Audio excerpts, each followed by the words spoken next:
غزل کے لوگ تمہارے ہیں منتظر، بزم غزل کے لوگ تمہارے ہیں منتظر، نظروں کے ساتھ ساتھ نظارے ہیں منتظر، بزم غزل کے لوگ تمہارے ہیں منتظر۔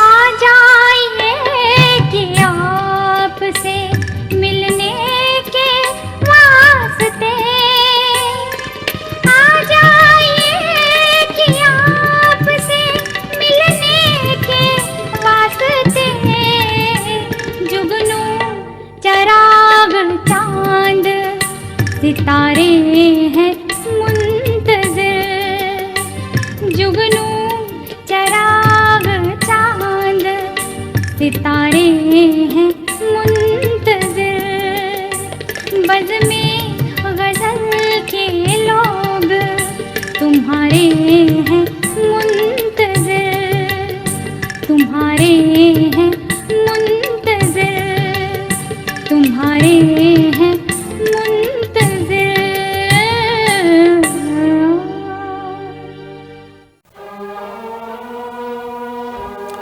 آداب، بزم غزل میں آپ کا استقبال ہے، میں ہوں محمد اعظم شاہ۔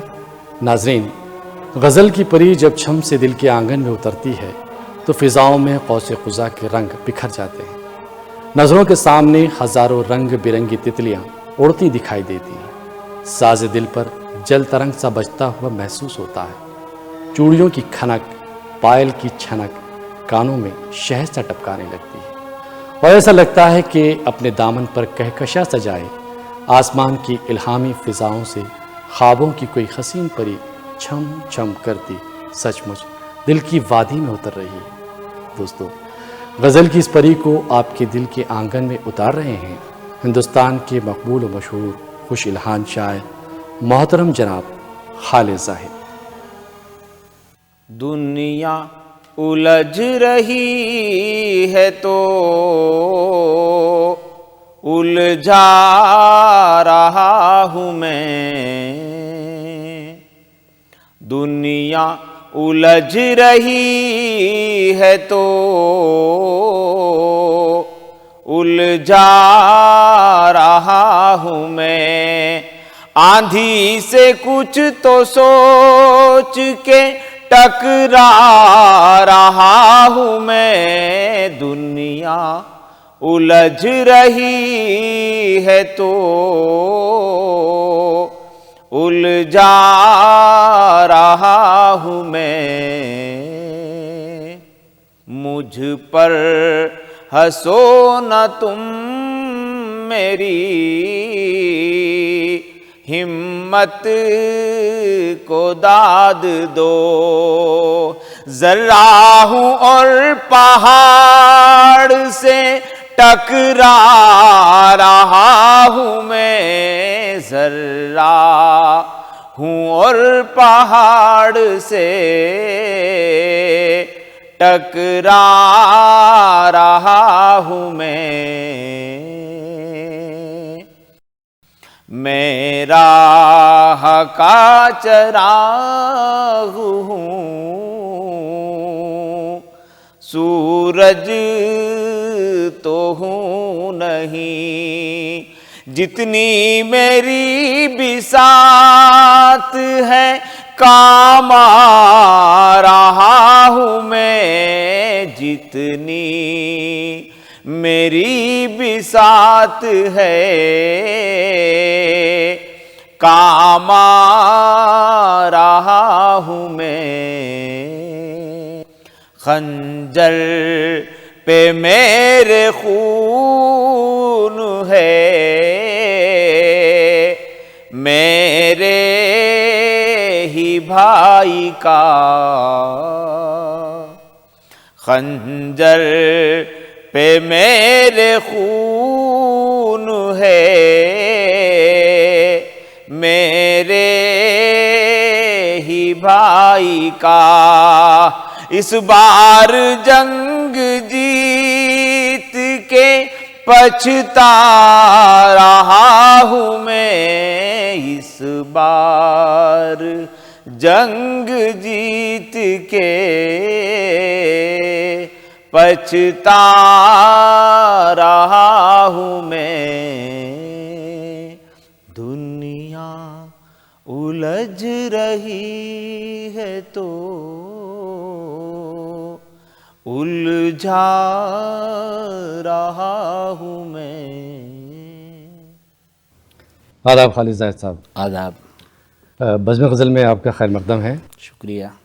خالد صاحب، ہم آپ سے سب سے پہلے تو یہ جاننا چاہیں گے کہ آپ نے اپنی سب سے پہلی غزل کب اور کیسے کہی؟ دیکھیے اعظم صاحب، میری شاعری کی ابتدا کب ہوئی، کیسے ہوئی،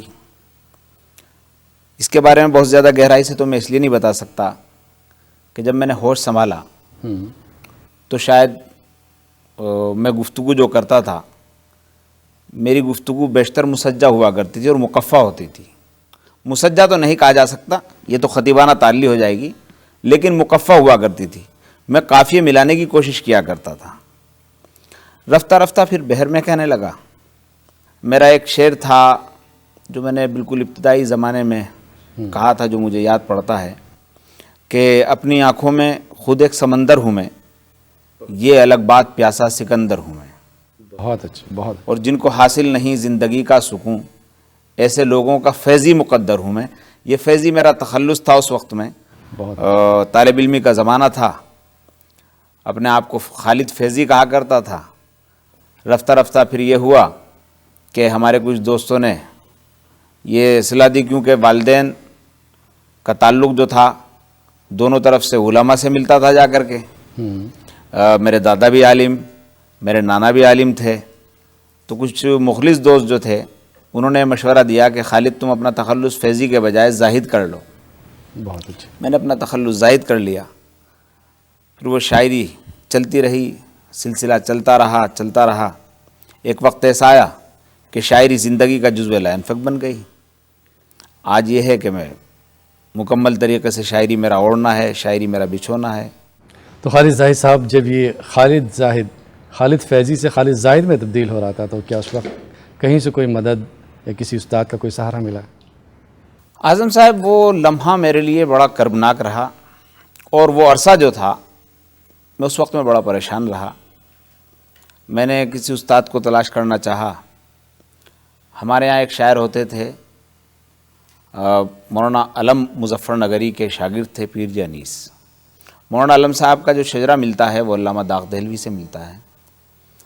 تو پیر جی انیس صاحب کے پاس میں گیا، انہوں نے میری غزل لی، اس غزل کو دیکھا، پڑھا اور پھاڑ دیا۔ پھاڑنے کے بعد ایک غزل لکھ کر مجھے دے دی، لیکن میرے اندر کا شاعر جو تھا اس کو جھنجھلاہٹ ہوئی اور اس نے احتجاج کیا۔ اور جس طریقے سے پھولوں کی حفاظت کانٹے کرنے کی کوشش کرتے ہیں، میرے اندر کے شاعر نے میرے باہر کے خالد کی حفاظت کرنے کی کوشش کی، اور نتیجہ یہ ہوا کہ میں نے مشاعرے میں وہ غزل نہیں پڑھی، اور اپنا جیسی بے بہرا غزل تھی وہ بے بہری غزل پڑھ کر کے مشاعرے میں آ گیا۔ لیکن مجھے اچھا یہ لگا کہ مجھے کئی شاعروں نے کہا کہ بیٹا، ہم اس بات سے مطمئن ہیں کہ تمہاری غزل اپنی ہے، اور اس کی وجہ یہ ہے کہ تمہارے بہت سے شعر بحر سے خارج ہیں، بہت سے مصرے، بیشتر مصرے بحر سے خارج ہیں۔ مجھے اچھا لگا۔ اس کے بعد میں نے مطالعے کو اپنا استاد بنانے کی کوشش کی۔ فضا ابن فیضی سے متاثر رہا، باوجود اس کے کہ ان کی شاعری بڑی عمیق اور ادق ہوتی تھی، میری سمجھ میں نہیں آ پاتی تھی بہت زیادہ، لیکن اس کے باوجود میں فضا ابن فیضی صاحب کو پڑھتا تھا اور ان سے بہت متاثر رہتا تھا۔ ان کے یہاں نشست الفاظ جو تھی، اور فضا ابن فیضی کے یہاں جو لف و نشر مرتب جو ہے وہ بہت خوبصورت ہے۔ شاعری کو بڑے خوبصورت سلیقے سے، بڑے اچھے اسلوب سے وہ لفظوں کی بندش فرماتے ہیں۔ اس کی وجہ سے ان کا سامع اور ان کا بالخصوص قاری ان سے بہت زیادہ متاثر ہوتا ہے۔ زیادہ تر شاعری فضا ابن فیضی کی کتابی رہی، مشاعروں کے اندر بہت کم فضا ابن فیضی کا دخل رہا، لیکن جہاں تک کتابی ادب ہے وہ فضا ابن فیضی کے بغیر کم از کم ہندوستان کا ادب تو میری نظروں میں، میرے نزدیک، باوجود اس کے کہ بہت کم علم آدمی ہوں اور اپنے آپ کو شاعروں میں سب سے کم علم محسوس ہی نہیں کرتا، بلکہ اس کا اعتراف بھی کرتا ہوں کہ شاعروں میں سب سے کم علم آدمی ہوں، لیکن فضا ابن فیضی جو ہیں انہوں نے مجھے متاثر کیا، اور میں فضا ابن فیضی کو پڑھتا تھا۔ ایک جمیل کلیمی کی کتاب میرے پاس تھی، خوشبو کا سفر، اس کتاب کو میں بار بار پڑھتا تھا، میں نے اس کتاب سے بہت استفادہ کیا۔ اس کے علاوہ پاکستان کے ایک شاعر ہوئے ساغر صدیقی، فرت عباس شاہ اور عباس تابش، اس کے علاوہ منیر نیازی۔ 1995 میں میری کتاب آئی، میرا مجموعہ غزلیات کا آیا اڑان کے نام سے، اس کے اندر میں نے اس کا اعتراف کیا، اور میرے دوست ہیں فرید پاشا صاحب، جن کی پاشا اردو لائبریری اس وقت میں ہوا کرتی تھی، اور پاشا اردو لائبریری سے ہی میرا مجموعہ شائع ہوا تھا، انہوں نے اس چیز کا اظہار بھی کیا اس میں کہ خالد زاہد نے مطالعے کو اور جستجو کو اپنا استاد بنایا۔ میں عرض کر رہا تھا کہ پیر انیس صاحب کے بعد جب مجھے تشفی نہیں ہوئی تو ندیم القادری صاحب ہمارے یہاں ہوا کرتے تھے، میں ان کے پاس گیا، میں نے ان کو اپنی غزل دکھائی۔ غزل تھی کہ بہا کے لے گیا سیلاب سارے گاؤں کو، ہمارے ہاتھ اٹھے رہ گئے دعاؤں کو۔ بہت اچھا، بہت اچھا، بہت خوب۔ اور اس کا ایک شعر ہے کہ شفا کی اب کوئی صورت نظر نہیں آتی، شفا کی اب کوئی صورت نظر نہیں آتی، مریض زہر سمجھنے لگا دواؤں کو۔ بہت اچھا، بہت عمدہ۔ مریض زہر سمجھنے لگا دواؤں کو۔ تو یہ غزل میں نے جب ندیم القادری صاحب کو دکھائی تو ندیم القادری صاحب نے اس غزل کا مطلع ہٹایا اور اس کو شعر بنا دیا، اور مطلع اپنا مجھے دیا، اور انہوں نے شعر اس طریقے سے کہا کہ ذرا سی دیر میں بستی اجاڑ کر رکھ دی، بہا کے لے گیا سیلاب سارے گاؤں کو۔ میری نظروں میں شعر کی جو خوبصورتی تھی وہ ختم ہو گئی تھی مطلع کی۔ میں نے ندیم القادری صاحب سے عرض کیا کہ حضرت آپ مجھے وجہ بتائیے، آپ میری شاعری کے اندر، میری غزل کے اندر جو آپ نے تبدیلی کی ہے، بالخصوص مطلع جو میرا آپ نے ختم کیا ہے، اس کے اندر آپ کو کیا کمی نظر آئی تھی؟ وہ ناراض ہو گئے، کہنے لگے کہ صاحب تمہیں شرم نہیں آتی، تم ہم سے سوال کر رہے؟ میں نے کہا یہ حق تو مجھے شاگرد ہونے کی وجہ سے حاصل ہے کہ میں آپ سے سوال کروں۔ خیر وہ کہنے لگے کہ تم نے اپنے یہ شعر جو ہے، یہ مطلع جو ہے، ابھی تمہاری عمر اس قابل نہیں ہے کہ تم اتنا بڑا مطلع کہہ سکو، 10 سال بعد کا مطلع آپ نے 10 سال پہلے کہہ دیا۔ تو میں نے کہا کہ ندیم القادری صاحب آپ کا ادب، آپ کا احترام تو بہرحال ہمیشہ رہے گا، لیکن میں اس چیز سے متفق نہیں ہو سکتا کہ میں 10 سال پہلے کوئی شعر اگر کہہ رہا ہوں تو اس کو ختم کر دیا جائے، بلکہ اس کو تو میں اور چاہوں گا کہ میں 10 سال کا، میں 20 سال بعد کی شاعری جو 20 سال بعد کرنے والا ہوں، میں 20 سال پہلے کرنے لگوں۔ شکیب جلالی ہوئے، وہ شاعری 45 سال کی عمر میں وہ شاعری کر گئے کہ آج 2009 چل رہا ہے، اور ان کی 1953 کے بعد کی شاعری جو ہے 1960 تک آج مقابلہ نہیں کر پا رہا کوئی۔ جی خالد صاحب، کہتے ہیں کہ انسان سب سے پہلے اپنے شہر میں ہی مقبولیت حاصل کرتا ہے، عام طور سے یہی دیکھا گیا ہے، تو کیا آپ کے سلسلے میں یہ بات سچ ہے کہ پہلی کامیابی آپ کو اپنے شہر میں ملی ہے؟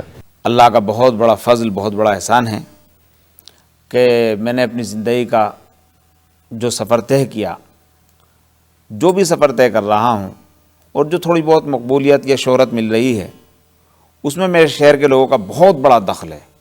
اور جس طریقے سے میرے والدین میرے لیے دعائیں فرماتے ہیں، میرے شہر کے جتنے بزرگ ہیں وہ تمام دعا کرتے رہتے ہیں، اور تمام ہم عمر جو ہیں وہ بہت محبت کرتے ہیں، بہت محبت کی نگاہ سے مجھے دیکھتے ہیں۔ میں بہت خوش نصیب ہوں کہ مظفر نگر نے مجھے جتنا نوازا، مجھے مظفر ہونے کا شرف حاصل ہو گیا مظفر نگر ہونے کی وجہ سے۔ بہت اچھی آپ نے بات کہی، سچ مچ اب دل یہ چاہ رہا ہے کہ آپ سے ایک خوبصورت سی غزل سن لی جائے۔ میں چاہتا ہوں کہ آپ جیسے خوبصورت لوگ جب انٹرویو لینے والے ہوں جی شکریہ۔ تو غزل بھی ایسی ہونی چاہیے جو خوبصورت لوگوں کے لیے کہی گئی ہو، باوجود اس کے کہ میں مرد آدمی ہوں اور مردانہ شاعری کرتا ہوں،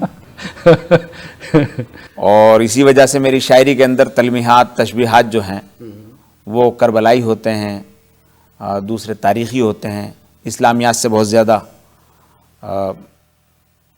منطبق ہوتے ہیں۔ تو میں چاہوں گا کہ میں وہ اپنی غزل پڑھوں جو میں عام طریقے سے مشاعروں میں تو نہیں پڑھ پاتا، لیکن اس غزل کو کہنے کے بعد مجھے سکون حاصل ہوا تھا اور طمانینت حاصل ہوئی تھی، وہ غزل میں آپ کو سناتا ہوں۔ ارشاد.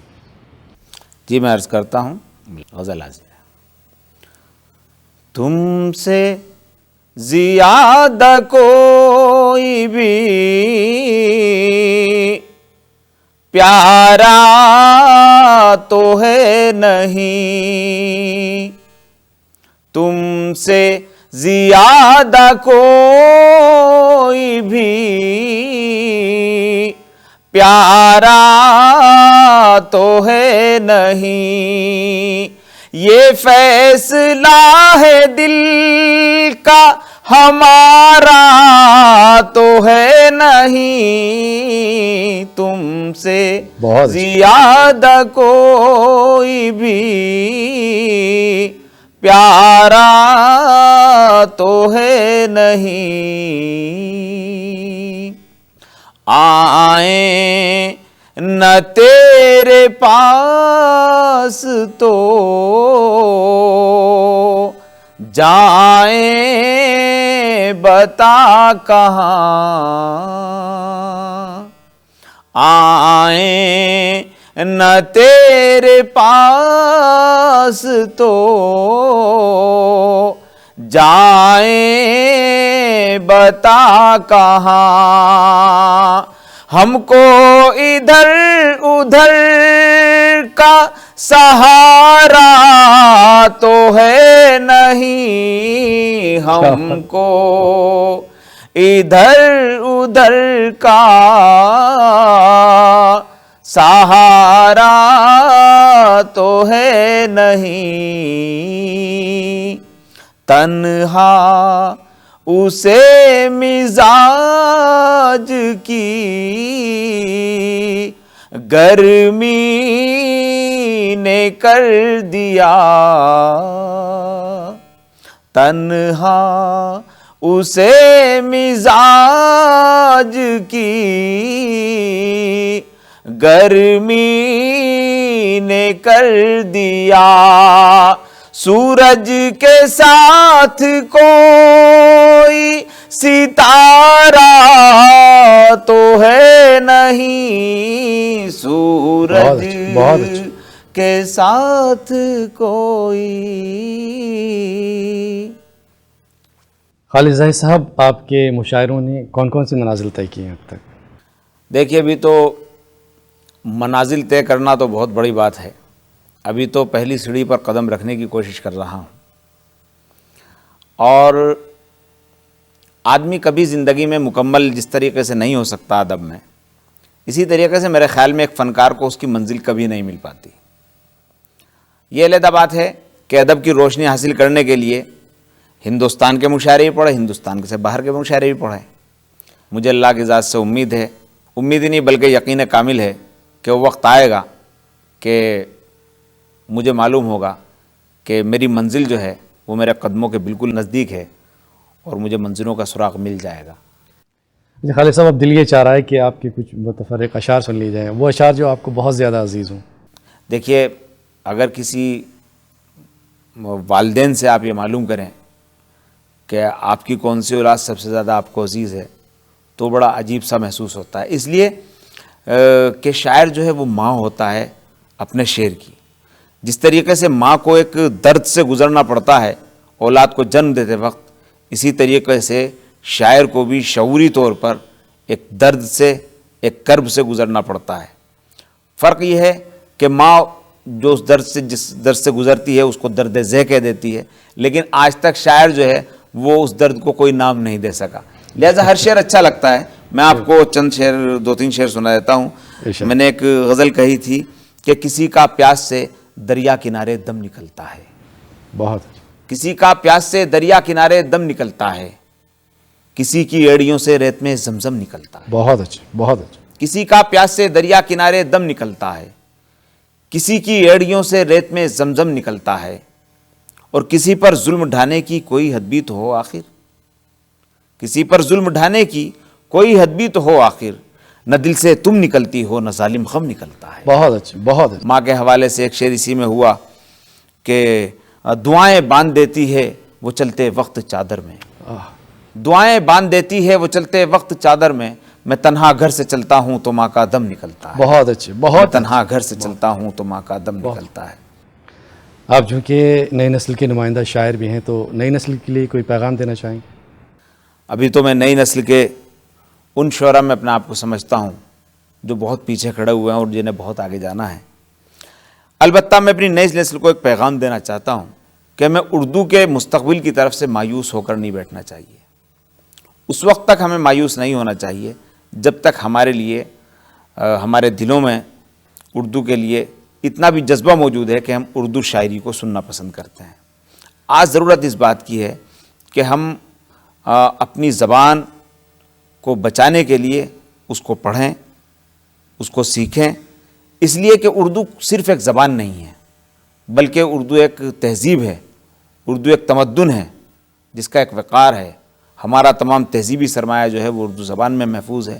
ہمیں اپنے تہذیبی سرمایہ کو، اپنے علمی وقار کو، اپنے بزرگانہ افتخار کو اگر برقرار رکھنا ہے تو پھر ہماری نسلوں کو، ہمیں، ہمارے بچوں کو اردو سیکھنا ہوگا، اردو پڑھنا ہوگا، جبھی ہم آگے چل کر کے کوئی منزل حاصل کر سکتے ہیں. قومی یکجہتی کے حوالے سے آپ کچھ کہنا چاہیں؟ آج کل جو اشعار کہے جا رہے ہیں وہ کس حد تک اپنے مقصد کو پورا کر رہے ہیں، یا ابھی ضرورت ہے کچھ اور کہنے کی، گنجائش ہے کچھ اور کہنے کی؟ میں قومی یکجہتی کا بالکل قائل نہیں ہوں، اس لیے کہ قومی یکجہتی کا مطلب عام طریقے سے نہیں سمجھا جاتا اور کہہ دیا جاتا ہے. قومی یکجہتی کا مطلب ہے کہ سارے ایک ہی راستے پر چل رہے ہوں. دیکھیے، ہندوستان ایک جمہوری ملک ہے. ہندوستان کے خمیر میں، ہندوستان کی گھٹی میں جمہوریت رچی بسی ہوئی ہے. یکجہتی کا مطلب ہے سب ایک راستے پر چلیں. میں مذہبوں کے اندر نہیں بانٹنا چاہتا، لیکن میں مثال کے طور پر کہنا چاہ رہا ہوں کہ یکجہتی کا مطلب ہے یا تو سارے رام جی کو پوج رہے ہیں یا سارے مسجدوں میں جا رہے ہیں. یکجہتی کا مطلب یہ ہے کہ کسی ایک راستے پر سب کے سب چل رہے ہیں. اعظم صاحب، میں ایک بات آپ کو بتانا چاہتا ہوں کہ ہندوستان کے اندر زیادہ تعداد جو ہے وہ ان لوگوں کی ہے جو محبت کرنے والے ہیں.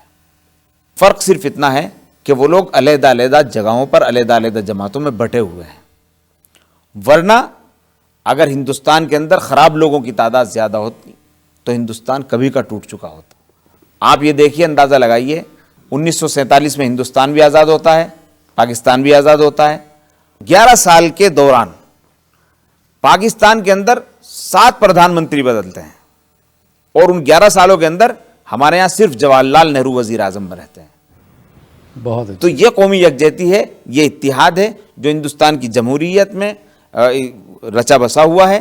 اور ہمیں قومی اتحاد، ملی اتحاد، آپس کا بھائی چارہ، ہندو مسلم اتحاد، تمام مذاہب کا احترام ہندوستان کے اندر ہی نہیں پوری دنیا کے اندر کرنا چاہیے. اور ایک اسلامی آدمی ہونے کے ناطے میں اسلام کی طرف سے بھی یہ بات کرنا چاہتا ہوں کہ اسلام کا سب سے پہلا قانون جو ہے، سب سے پہلا ضابطہ جو ہے وہ یہ ہے کہ پہلے انسان بنو. اور انسان بننے کے لیے انسان کا مطلب ہی محبت کرنے والے کا ہے. بہت اچھی، بہت اچھی. خالد زاہد صاحب، آپ بزم غزل میں تشریف لائے، اتنی قیمتی باتیں کی، اس کے لیے بہت بہت شکریہ. میں بھی بہت شکر گزار ہوں بزم غزل کا کہ مجھے اپنی بات کہنے کا بزم غزل کے ذریعے موقع ملا. آپ حضرات نے یہ زحمت گوارا فرمائی، اور دعا گو ہوں کہ خداوند قدوس بزم غزل کو وہ آفاقیت عطا فرمائے کہ جو قابل رشک ہو اور قابل صد افتخار ہو. آمین ثم آمین. شکریہ. شکریہ. تاریخ کی پیشانی کا عنوان ہوں میں بھی، تاریخ کی پیشانی کا عنوان ہوں میں بھی. اے میرے چمن دیکھ تیری شان ہوں میں بھی، تاریخ کی پیشانی کا عنوان ہوں میں بھی. اس خون خرابے سے پریشان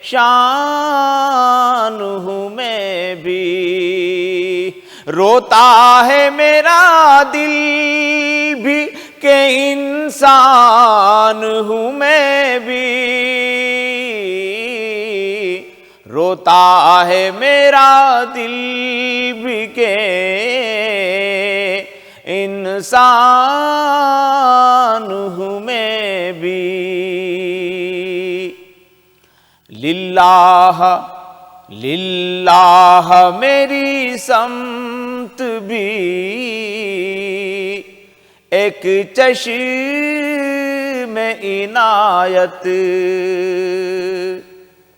للہ میری سمت بھی ایک چشم عنایت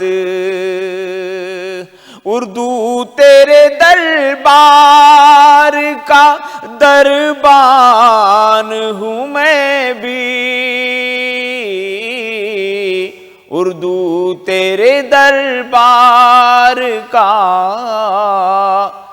دربان ہوں میں بھی کردار بھی اچھا ہو تو پھر بات بنے گی کردار بھی اچھا ہو تو پھر بات بنے گی کہنے کو تو صورت سے مسلمان ہوں میں بھی کہنے کو تو صورت سے مسلمان ہوں میں بھی ایک پھول نے مرجھا کے مجھے یاد دلایا دنیا میں ذرا دیر کا مہمان ہوں میں بھی دنیا میں ذرا دیر کا مہمان ہوں میں بھی روتا ہے میرا دل بھی کہ انسان ہوں میں بھی. ناظرین بزم غزل میں اگلے ہفتے ہم پھر حاضر ہوں گے ایک اور مہمان شاعر کے ساتھ. تب تک کے لیے اجازت دیجیے. اللہ حافظ.